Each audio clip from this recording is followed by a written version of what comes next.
Welcome to Swinger University, your horizontal enrichment program, providing you lusty lifestyle lessons. Here are your hosts, Ed and Phoebe. Hi, this is Ed. And this is Phoebe. Today we're talking about how networking at events gets you house party dates and exclusive parties. More and more couples are branching out and hosting in their homes. Mm-hmm. Lucky us. Yeah, lucky us. We've been in the lifestyle for long enough now where we've kind of seen things kind of grow and shrink and grow. Yes. And I'm not just talking about certain things at the parties, but the lifestyle community has kind of shifted. Just in the brief time, and I say brief because, we've interviewed swingers who've been in the lifestyle for like 20 or 30 years, and we've met couples who've been in the lifestyle for 20 years, who we haven't interviewed. But yeah, it's always changing. Always. So, we came into the lifestyle at a time where there were lots of hotel parties, lots of takeovers. There were several venues, like established for several years kind of venues. Yes. Long-standing established house parties. And most of those are gone. Yeah. Most of those are gone. I know. And even the hotel parties aren't quite the size that they used to be. They used to be like monthly events when we first started. Yeah. And we were spending an awful lot of time and money having great times at hotel parties. Yes. But as you know, stories. things change and people change and venues change and society changes and all that. This is why you have to stay on top of your game and just keep networking. And networking is really important everywhere in life, right? Career, friends, lifestyle. Like, it's all really important to make connections and make friends because you don't know what's going to happen tomorrow. And it's important to kind of keep those people who you run into close. So, you meet an interesting couple or you meet interesting friends, like you want to keep that going. Right. It's a skill that you already know, or if you don't know, if you know it, you just continue to do it. If you don't know it, get good at it. Right. And it's good to get better at networking. Right. And I will say I wasn't really good at this. And my job networking skills suck. But we've gotten really good at this swinger networking. And now we're like finally in our groove. Yeah. I think after 8 years. Not that it's going to take everyone 8 years to get there, but no. Some people are better at it than us. We were introverts when we started. Yes. And now we're extreme extroverts now. Yeah. Extreme extroverts. Extreme extroverts. No, we're not, but we are definitely way more confident. Yeah, comfortable. Like we're finally comfortable in our swinger skin, so to speak. Because we know what to kind of expect now. So it's like, oh yeah, sure, we've been there, done that. It's like with anything, you get less nervous the more you do something because it's practice. It starts to get comfortable. Sure. Right. Yeah. So we went to a glow party, a local hotel takeover, a hotel party. I don't know if they took over the hotel, but it was a local hotel party. It was a glow party theme. Right. And after the party, which is always so much fun. And a complete surprise because we didn't plan on the after party. No. This was someone we'd met before briefly, and they reintroduced themselves and threw an invitation our way, and we said, sure, let's go for it. Yes. Yeah. So we kind of stumbled into an after party, not literally like stumbled, like not drunk stumbled, but just surreptitiously stumbled. Right. But these are where the connections come in, right? Because people recognize you. They're like, oh, hey, how's it going? Right place, by the right way, time, we happen to have, why don't you stop by? Ding. So we went to this after party, and we'd met this, like I said, this couple. Well, one of the people in the couple, it was two singles who'd gotten together for the party. Right. And lo and behold, we're in this after party, and we heard a knock on the door. Yeah. Come on in, because there was a sign on the door. There was a blinking pineapple sign on the door, which of course is an invitation, a very open invitation for anybody to come knocking. And this couple happened to be a little adventurous, not really nervous. They were interested in meeting other people, and clearly the party wasn't over for them. They're like, hey, this door looks interesting. Yeah. Let's go inside. I know. And she was way more bold than I. I don't know if I would do that. But now I'm like, hell yeah, I'm going to do that. Yeah, I'm going to take a page out of her book for sure. We'll because start what do you on have doors. to lose, right? You open the door, you assess the room, and you're like, hey, just checking it. You can make a decision to stay or go. Absolutely. In the moment, you can come in. Most times people will come on in. Some handshakes, some hugs. But, there will be occasions where they're like, I'm sorry, it's a private party. It's just the four of us. We've got some, new people. And we're like, sure, no problem. Right. Yeah. I mean, people are pretty honest. So. Absolutely. I mean, and then there's. Just said, hey, we heard something was going on in the room. You sounded fun. We just thought we'd say hi. And you just move on to the next room. Yeah, then you knock on every door after that. Tick, tick, tick. Whether they have a pineapple or not. Yes. So this couple knocked, and they came in. And we had fun. It started with 2 couples, and then turned into 3 couples, and then they knocked, and it became 4 couples in the room. They were attractive people. They were fun. They were open-minded, and it was a great time. It was a great time. We all had a good time. We, of course, exchanged contact information. Because why not? Exactly. They were fun. Let's have more fun. Right? And then did we reach out to them first and say, hey, or did they reach out to us first? We followed up. So once again, following good networking practices, we followed up after we'd met them and said, hey, we had a great time. We looked through the guest list of who was at the party. We found their profile. We sent them a message. Oh, that's right. Through SLS. And that's my standard MO. Right. Yep. So, you meet a couple and you reach out to them after an event, after a party, and just say, yep. It was really nice meeting you. Assuming, of course, that you want to reach out to them and have a second encounter. Yeah. And that's it. It's just a simple message. Yeah. And that basically opens the door. Yep. They know that you know that they know that you like them.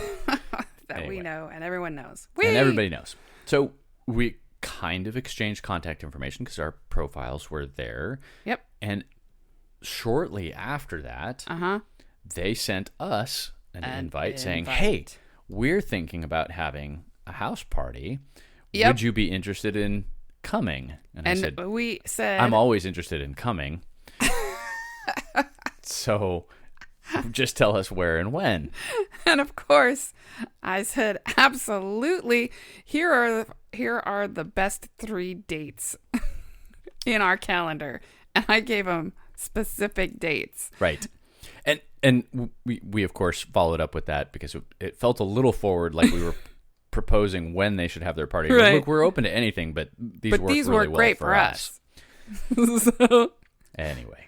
Yeah. So they ended up picking one of those dates, which worked out great for us. So we put it on the calendar immediately. Yeah. And this is the key to this.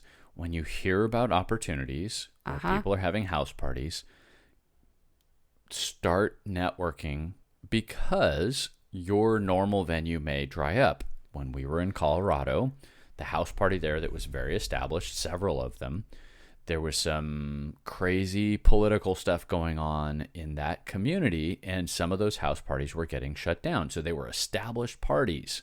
Right. People could count on them until they couldn't count on it anymore because they got shut down.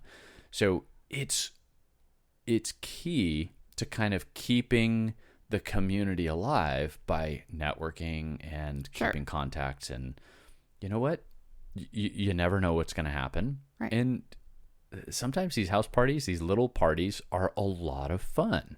They're usually, yeah. They usually are a lot of fun. Yeah. And I always put the date on the calendar anyway, and I follow up. Yep, pencil it in. Right? Because what happened was they said they were going to have the party. I put it on the calendar, but you never really know for sure. But it's on the calendar as a holding. A placeholder, right? Yeah, until you're naked in their living room, you don't know if it's actually happening. Right. And you make other plans for the weekend in case that one falls through, something that you can cancel, that's fluid. And we followed up with them before they confirmed with us that it was really happening. Right. Because they had posted the party about good 2 weeks out. And so we followed up with them, hey, just checking in. Or even to make more. Sure. I think it may have been like 3. a month. Yeah. In advance, which was fantastic because it gives people plenty of time to make arrangements and have those connections. Anyway. So we checked in with them about 4 days ahead, and they confirmed, which was usually I like to do a week ahead, but I waited. And then they said, absolutely, we're still holding it. So we get there early because they said. We were super anxious. I mean. Yeah. And they said, make sure you're here before 10:30 because we don't want to answer the door after that. We're going to be having some fun. Right. We don't want to be, giving the tours and things like that. And there was a fair amount of people there, and we were surprised. There was actually way more people there at that time than we thought were going to be there. We thought it was a small gathering of like 6 couples. Yeah. And as I think we were the first couple that was there, but more couples showed up within like the first hour. Oh, I guess we were the first. The other couples that showed up after that were more introverted and very, very quiet. Yes, the first 2 couples that showed up right after us were so I was a little nervous because English was a second language, and so a little bit of language barrier and a little bit of cultural differences, and then introversion on top of that, more introverted than us, which is terrifying, right? And so we were struggling to keep the conversation going. You ask a lot of questions and stuff like that, and they looked so nervous that it was just a bit uncomfortable. And it's interesting because it's hard to tell if they're actually nervous or if they're just so quiet that they just come across as being nervous, or they just think you're fucking ugly, and they don't. It could be that too. I mean. I get that all the time. So let's see. Yeah. Then more people started showing up. Yeah. Yeah. More started pouring drinks. People started snacking a little bit. And about 30 people were there? 30, 40? Yeah, probably about that. 30? 20, 30 people. Yeah. Way more than we thought, which was great. So the extroverts arrived, and so there was introvert and more introverts arrived, so there was something for everybody, right? Everyone kind of just gelled, and it got louder, and people started having more fun. You said drinks, food, all that. And this party had no donations at the door. You didn't even have to bring your own alcohol, but some people did. Yeah. And the crowd, like Phoebe was saying, pretty good mix of different people. Some very new people, some people who like this was their first house party, and some other people who were much more experienced, including one of our friends who we've interviewed before, who hosts her own parties. We're pausing for a few minutes because Phoebe was getting very hot and had to go strip off some of her clothes. Phoebe's back, and she's wearing much less clothes than she started with. I am. I was sweating. Oh, my gosh. I totally appreciate. Yeah, fleece is not not the appropriate clothing for recording this. Well, the weather's changing, and so, that awkward in between right after summer, right before fall. It's hot in the day, hot? and it's Is it freezing cold? at What's night. going on? And you're in between your sweater, shorts. I had on like 5 changes of clothes. Just get naked, honey. I know. I should just be a nudist during this time, or just always. Maybe always. Yeah. Just take your clothes off. Where were we? All right. So yeah, the couples started kind of connecting in terms of social connecting. And so the shy couples kind of grouped together and they were having conversations, and it was the quiet side of the room, the kitchen at this particular point. And then the loud people, the super outgoing, extroverted people were on the other side of the kitchen. And it was probably about an 80-20 split in terms of the room.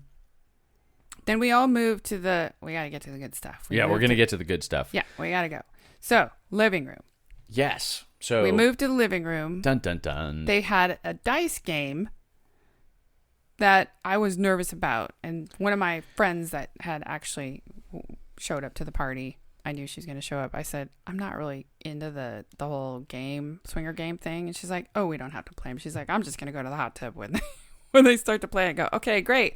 I'll join you. So I had someone in my corner to hang out with. But Yes. To be clear, because swinger games often feel like put your keys in the fishbowl. Yeah. And you pull the keys out, and whoever keys you get that's the woman that you get to take to the bedroom kind of thing. Like the old school stereotype forced junior high school participation kind of a thing. Awkward. Junior high school awkward. They have that feeling. And we have had friends go to Vegas for some of these parties. I don't know. Yeah, it's like a hotel party kind of a thing. That had a party, the game thing. And it literally was like a key party. Yeah. Where they were like, oh, hell no. Because we see the crazy-eyed, weird mankini-wearing dude in the corner. He's going to get my name out of the bowl, and I'm going to have to make the choice to sleep with that guy. Well, I mean, not me personally, but the girls, the women that we were talking to. One of the guys, I guess, didn't shower. Smell right? Yes, he didn't smell very clean at all. Yeah, and some they Famunda were cheese. Having a real big issue with that, which I understand. So the whole thing was not sexy, and they were all trying to plan their exit strategy to get away from this game. And the long and short of it is, you don't have to plan an exit strategy. Just get the out. Just run. Just run.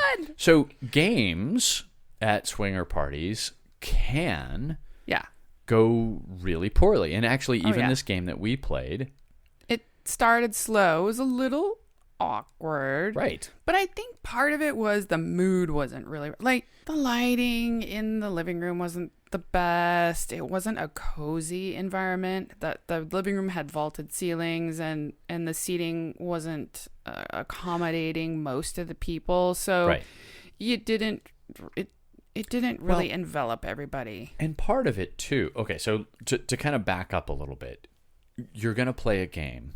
The game is a game of chance. And this particular game was rolling 2 dice. Mm-hmm. Yeah, so one of the dice was an action, and then the other die was a body part, if I remember right. Mm-hmm. Something along those lines. So it was kind of like kiss a neck or suck a nipple or... yeah. So... here you have a random chance of rolling something and then having to pick someone from a room who you've just met. Mostly just met. Or there was one other person in the room three. A couple and our single friend who we had met before and actually played before. And so for us, everyone else was new. Yeah. Everybody else was brand new. We'd either seen them at an event or never met them before, kind of a thing. So here we go. Dice are rolled. Yeah. People pick, and luckily, like, the host picked someone that they knew and they were comfortable with, and so it kind of softened it a little bit. It started kind of opened the room up. They they did say, though, if you're not comfortable, then, you don't have to, or you can change it to something you're comfortable with. So if you don't want to suck the dick of a random stranger that you just met 5 minutes ago, you could maybe go kiss them or just them, nibble on their neck or nibble something. on their neck. Yeah. At least it kept the engagement active so that not everyone just stepped out of the game. It lowered the bar yes. a little bit so yes. that you didn't feel so on the spot. Yes. But here's the thing. So even if you have the option to opt out, and this is why games are kind of a risky move at a party, because everybody gets to opt out. Well, the first couple rolls, and the first couple that they pick opts out. So then the next person rolls, and the next couple opts out. Yeah, then no one's playing. If everybody's opting out, then there's really not a game. Then what's the point? Right. Exactly. So thankfully, there were some slutty people there, and we all decided to play. Yes. And we were all in. My friend, the one I was counting on as my wing woman, who was supposed to go run to the hot tub as soon as the game started. She's all in. She was all in on the second round. Oh, yeah. She's taking her clothes off. I was like, what? She's doing lap dances. I'm like, well, if she's in, now I have to be in. Yeah. Which wasn't terrible for me. Oh, at no. all. It was terrible for me, too. You had me and some other guy in your mouth. It was terrible. Yes. So I got the roll the... I hate sharing. Suck a dick. I think I said that earlier. So it's very fresh in my head. And it was very nice. Yeah. He was very cute. And his dick was very nice. And it was very fun. And so then I had his dick in one hand, and then you somehow magically, your pants fell off. I think my pants always just fall off. I don't understand. And then all of a sudden I was doing 2 dicks almost at the same time. It was so much fun and fabulous. And then his wife was sitting on the chair kind of behind him. And so I looked over and I looked at her and I motioned for her to come over because I really wanted her to be part of it because she looked a little uneasy. Oh, she was playing with herself. Oh, she was? Oh, yeah. She was touching herself. Oh, okay. I don't feel so bad. But that uncomfortable look on her face was pleasure. Yeah. The pain pleasure? Yeah. Okay, good. Okay, good. So, yes. So she came over. I just wish I had her mouth on her husband's dick at the same time. That would have been hot. But I was having so much fun between 2 dicks. I didn't feel like sharing. Right. And they were a newer couple. And so it was nice that they were participating and playing, despite the fact that they were fairly new. I know. But, once again, what husband isn't going to turn down a blowjob from Phoebe or any woman, for that matter? Yes, yes. Oh my God. So so the party has officially started at this point. Yes. Yes. Still a little awkward in the wings, kind of behind wherever most of the people were sitting. Yeah, because there were a couple dice rolls where it was like, no, we're going to pass. And there were a couple other couples that kind of passed. And we understand later why one of them passed. But anyway, it worked out, but it was a little awkward at first. Yes. But once the clothes started coming off and the playing started happening, we, of course, got the terrible idea to ask the other couple to just go to the other room. Oh, yeah. You know what? We're tired of playing games. Let's go play some games. Yes. So that was me saying, let's go to the bedroom now. Absolutely. So that got started. So we went, and then everyone else followed, which was great because that party needed to get started. Yes. So we went to the bedroom, and like I said, everyone else followed up. There was 2 rooms that people were playing in, but there was a lot of watching in our room. Yeah, a lot of people kind of standing on the sides and watching, and a couple blowjobs on the side. Right. They kept flicking on the light, which bugged me. Well, because they would lean up against the wall. The light switch. Yeah. Yeah. There's a little butt dialing of the light switch. Yes. Anyway, that was annoying. But we still had a great time. There was 2, 4, 6 couple. No, 6 people. More than that. It was 6 people on the bed, but then I don't know. There must have been 10 or 15 people in that small bedroom. Yeah, there were a lot of people in the bedroom, standing around watching and stroking and sucking, and It was awesome. And all the good things going on. All the good feels.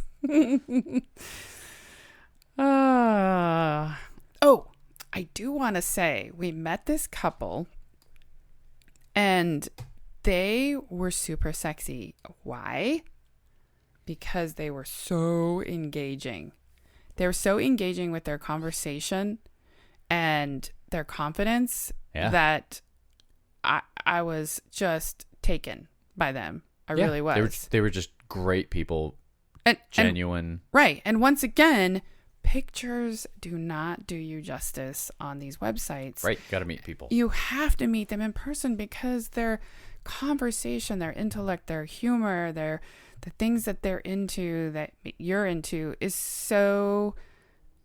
It makes a huge difference. Oh, yeah. It really personality is key to all of this. Yeah. So if you have a terrible personality...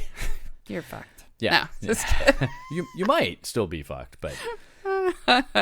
But yeah, having a good personality and having confidence makes a tremendous difference in terms of how you present that first impression. Oh my God. After 5-10 minutes of conversation, I was like really into them. Oh yeah. I was like, oh my God.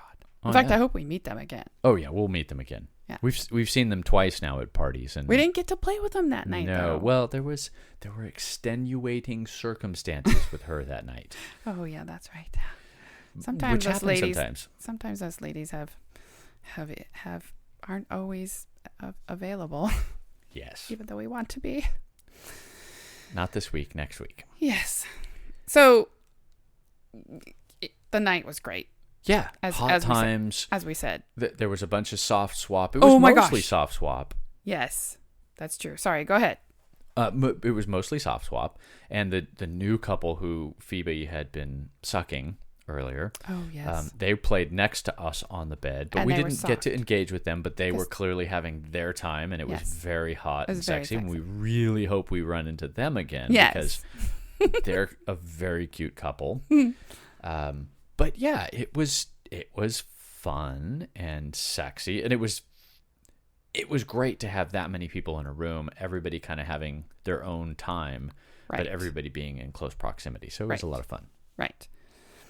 Now, some of the not so hot moments of the evening, because we have to balance that good with the bad. There's always a con. There's always a con in the evening, but you always make the best of it. One of the partners I didn't get kissing. I didn't get oral. I just got, face down. Face down, ass up. That's the way we like to... Oh, sorry. My high school 2 Live crew just popped out. Yes. And I don't mind that position, but if that is the only position and that's all I get for the night, I'm sorry. I'm not your fucking glory hole. Right. Right? So I was a little like disappointed and miffed that that's all I got. So anyway, that's all I have to say about that. But I'm not your fucking glory hole. Yes. Yes. And that's a t-shirt. We'll be releasing those t-shirts very soon. That, yeah. No. Oh my gosh. And then, Ed doesn't want me to bring this up. But I'm going to try and do it delicately. It's a good point. It is a good point. So there was this couple that we had played with about a year ago at a party. And it was one of the hotel after parties, I believe. And he, as we've talked about many, many times, the night is long. You've had, drinks. The room's dark. The room is dark. Yeah. And this is a common issue with men and and condoms. And condoms. So that. He had some ED issues that night, right? Yeah. For whatever reason. Maybe he was really tired. I don't know. It all plays. It all has a factor. This is why you have to take a nap, so that you're up and awake and ready for a long evening. Don't drink too much and maybe have some Red Bull, something, right? Right. So he felt really bad about it. I said, don't feel bad. I mean, this is very common. I was gracious to him. He felt terrible. And I didn't make a big deal out of it. I really didn't. No. Because I don't want to bruise the ego of a man, right? And I let it go. And honestly, I've forgotten about it. Lo and behold, that same guy is at the party. The first thing out of his mouth was, oh my God, he brings it up. I'm so sorry. He's like, I remember that time when we were together and I couldn't get it up and I couldn't fuck you. And and I was like, what? Wait, that was you? Wait, remind me what happened? Totally forgot it. Totally forgot it. So he did himself a disservice by bringing it back up. He literally dug the skeleton out of the closet and put it out on display. Right. And if he hadn't, I would have never remembered. No. Never remembered. Yeah. And so I thought, okay. Just let it go. Okay, just let it go. And I didn't add to the conversation because I thought it would just be best for it to just let it die. But he kept bringing it. He went on and on and on. And I'm like, dude, this is not sexy. And it's You're a self-fulfilling yourself. prophecy. Yes. And then you're like, right? you're like subconsciously mentally reinforcing. Yes, exactly. So I was trying to stop him so he would stop reinforcing the negative. It was awkward. Yeah. So here we are in that room. I'm standing next to Ed. I see him coming across the room, beelining it like a rocket towards me. And he goes, I really want a second chance with you. I really want a second chance with you. I'm like, okay, sure. Dun, dun, dun. What do you think happened? Yeah. Self-fulfilling prophecy. It was terrible. I felt so bad for him. And I'm like, dude, you can't say that stuff. Right. I like, forgot. You gotta let it go. You gotta get it out of your head. And move on. So anyway, please. Women are very forgiving. We're very, Most women are very forgiving. Yeah. I am. Like, I'm a realist. Like, it's like, I always give people second, third chance. Right? Because shit happens. Yeah. Shit happens. Right? Yeah. It's not a big deal. And learn from it. Move on. Yeah. And oh my God, I felt so bad for him. Yeah. But you know what? There won't be a third time because I'm sorry. Yeah. Because now it's in your head. Now and you can't it's get stuck it out. in my head. Right. Because of the conversation beforehand and the second time. If there wasn't a conversation about it and it happened the second time, you wouldn't have even remembered. I wouldn't have remembered, and there would be a third time because the first time I didn't remember. Yeah. Anyway, and the second time, the third time would have actually been a second time, and then it would have. Right. Anyway, right. You all get the point. And the final lesson for the night is the not hot. Oh my God. Oh my God, everybody. Oh my God. Okay. So rule number 1. Don't smoke other people's pot. Yes. Oh my God. So we felt comfortable with the house guests. Yeah, most of the people had gone home. We were just hanging out had gone. naked in the kitchen. There was one other couple there that brought this infused something wonder joint. It looked store purchased, so I felt confident about right. it. I thought, well, I hadn't been taking anything. I hadn't been drinking. Oh, well, I had drank a little bit that night, just a little bit, but not a lot. And I thought I'll just take a drag. Well, I ended up picking a big drag. Right.